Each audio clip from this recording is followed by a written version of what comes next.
என்ன சாபம்னா, அப்பா நீ இங்க வந்து எங்களை தொந்தரவு பண்ணிட்டு இருக்காத, உன்னுடைய பராக்கிரமெல்லாம் ராம கைங்கரியத்துக்காக, அது வரைக்கும் உன்னுடைய சுபாவம் தெரியாம, உன்னுடைய பராக்கிரமம் தெரியாம எல்லாம் மறந்து போகட்டும் அப்படின்னு ஒரு ஆசீர்வாதம் பண்ணாலும். ஆசீர்வாதம் சாபம் போல ஆசீர்வாதம் பண்ணாலும். அதனால ஆஞ்சநேயருக்கு எல்லாம் மறந்து போயிடுத்து. அதனால வெறுமையே அப்படியே ரொம்ப சாதுவா இருந்து தன்னுடைய கைங்கரியத்தை மட்டும் பண்ணிட்டு இருக்கார்.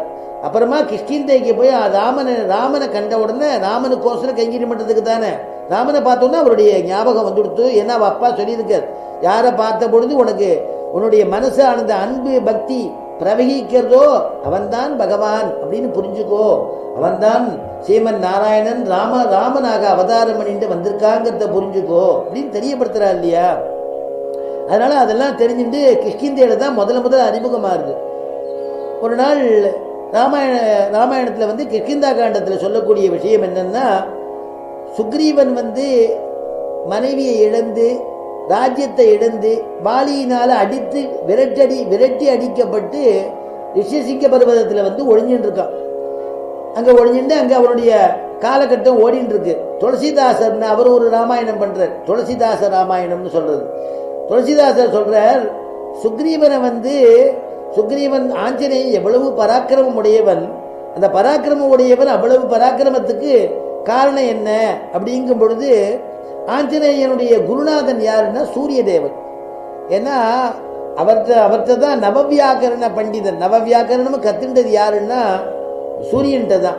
சூரியன்கிட்ட கேட்டார் ஆஞ்சநேயன், நான் உங்கள்கிட்ட வித்தை கத்துக்கிறேன்னு.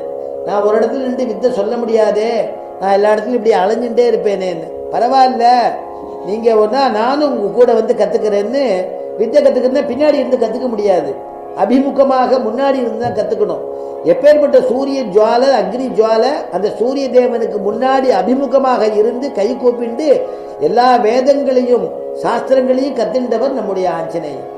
அப்படி கத்து கிரகிச்சுட்டாராம். அதனால அவர் தான் குரு, எல்லா சாஸ்திரமும் தெரியும். அதனால சூரிய தேவன் அவருக்கு சொல்லி வச்சுட்டார். அதை மனசுல ஞாபகம் வச்சுட்டு என்ன பண்ணினார், இந்த இலங்கைக்கு போகணும், சீதா பிராட்டியை பார்க்கணும்னு சொல்லும்போது சமுத்திரத்தை கடக்கணும். சமுத்திரத்தை கடந்து போகணும்னா யாரையாவது நல்ல காரியம் நம்ம ஒன்று பண்ணணும்னா நம்ம ஆச்சாரியனை நினைச்சுக்கணும் இல்லையா. ஆச்சாரியை நினைச்சுட்டு ஒரு காரியத்தை நம்ம பண்ணிட்டா காரியம் செவ்வனே நல்லபடியா முடியும். அதை ஆஞ்சநேயன் காமிக்கிறார். ஆஞ்சநேயன் என்ன பண்றார், அங்கிருந்து கிளம்பி போக போறார். மகேந்திர பருவத்துக்கு மேலே ஏறி நின்றுட்டார். மகேந்திர பருவத்தில் ஏறி நின்னாச்சு. அங்கேருந்து ஒரு உந்தி கிளம்பணும், கிளம்பி பறந்து தான் போறார். முதல்ல அவர் ஒண்ணுமே தெரியாத மாதிரி உட்கார்ந்து இருந்தார். சீதையை வந்து தேடணும்னா சீதை இலங்கையில இருக்கா, இங்கேருந்து சமுத்திரத்தை தாண்டணுமே, எவ்வளவு யோஜனை தூரம் இந்த சமுத்திரம் இருக்குன்னு விசாரிச்சா வானராள்லாம் ஒரு மீட்டிங் போட்டா, மந்திராலோசனைன்னு சொல்றது. அவள்லாம் ஒரு பேசிட்டு இருக்கும் பொழுது, சதயோஜன விஸ்தீர்ணம், 100 யோஜனை தூரம் இருக்கு அப்படின்னா இவ்வளவு தூரம் என்னால தாண்ட முடியாது. ஒவ்வொரு வானராலும் ஒண்ணு சொல்றா. சுக்ரீவன் 4 பக்கமும் 4 பேரை அமிச்சான், 4 பக்கமும் 4 கோஷ்டி. அப்படி தெற்க வந்த கோஷ்டியில ஜாம்பவான், அதே மாதிரி அங்கதன், இவெல்லாம் ஒரு கோஷ்டி. அதுக்கு அங்கதன் வந்து தலைவனா இருக்கான்.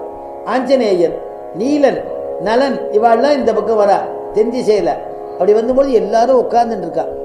எல்லாரும் உட்காந்து நான் 20 யோஜனை தூரம் தாண்டுவேங்கிற ஒரு வானம், இன்னொரு வானம் சொல்ல நான் வந்து 30, 40, 50ங்கிற ஒரு வானம் அங்கதன் சொன்னா நான் பூர்த்தியாவே தாண்டிடுவேன், என்னால முடியும்னா. அப்ப போய் சீத்தருக்காலன்னு பார்த்துட்டு வாரு, நான் போவேன் திரும்பி வருவேனான்னு தெரியாது அப்படின்னு விட்டான். அப்ப வந்து இவ அப்படிப்பட்ட தலைவன்